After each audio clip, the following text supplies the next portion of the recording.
Vous connaissez Nicolas? Nicolas Maez est le patron d'Orano, qui s'agite partout, criant à tue-tête qu'on lui a volé son uranium au Niger et allant jusqu'à porter plainte en France pour cela. Aujourd'hui, on va débunker une légende urbaine qui a la vie dure, celle des 1000 tonnes d'uranium d'Orano au Niger, et aussi la dernière fake news propagée par les médias de désinformation occidentaux qui tendrait à faire croire que, confronté à des difficultés logistiques, Niamey serait revenu sur sa position et aurait accepté de rendre à Orano l'uranium qui appartiendrait à la firme française. Rien n'est plus faux. On va carchériser les mensonges. Bon, comme vous l'entendez, je suis grippée, mais venez quand même, je vous explique.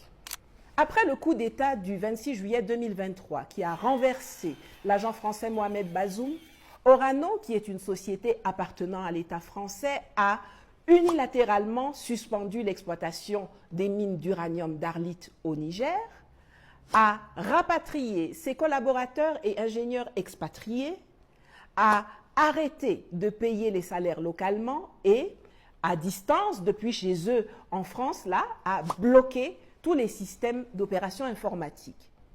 À ce moment-là, c'est-à-dire en octobre 2024, il y a 156 tonnes d'uranium dans les entrepôts de la Somaïr, la société des mines de l'Aïr, qui exploite le site d'Arlit et qui est détenue à 63,4% par la France à travers Orano et à 36,6% par l'État du Niger à travers la Sopamine.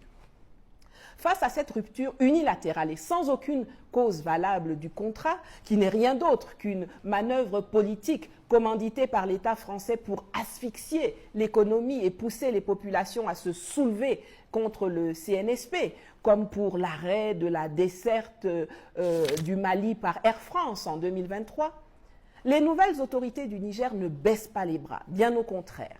Elles parlent à la direction, elles parlent au personnel, elles leur demandent d'accepter de faire des sacrifices et de continuer la bagarre pour relancer la machine qui va les nourrir et alimenter le pays en devises. Et le personnel comprend.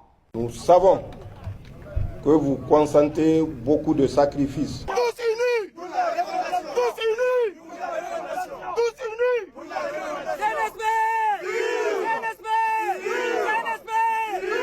Les autorités souverainistes du Niger, sous la houlette du général Tiani, réussissent à mobiliser de façon imprévue 24 milliards de francs CFA pour les injecter dans la Somaïr après le sabotage de Orano.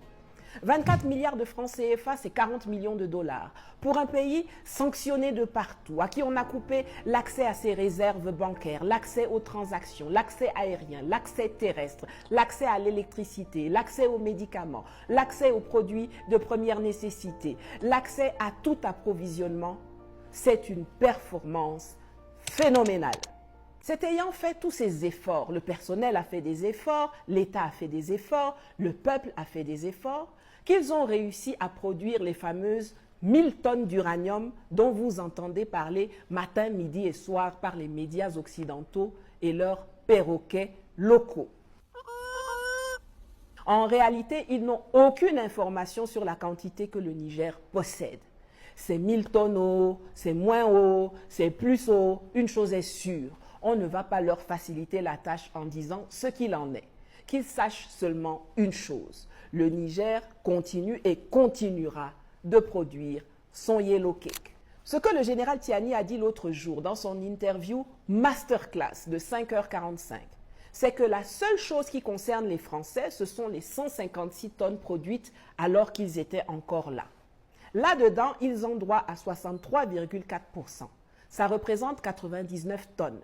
Le général dit que s'ils veulent, lui-même, il paie le transport pour leur envoyer ça. Quel gentleman! Oui, Nathalie!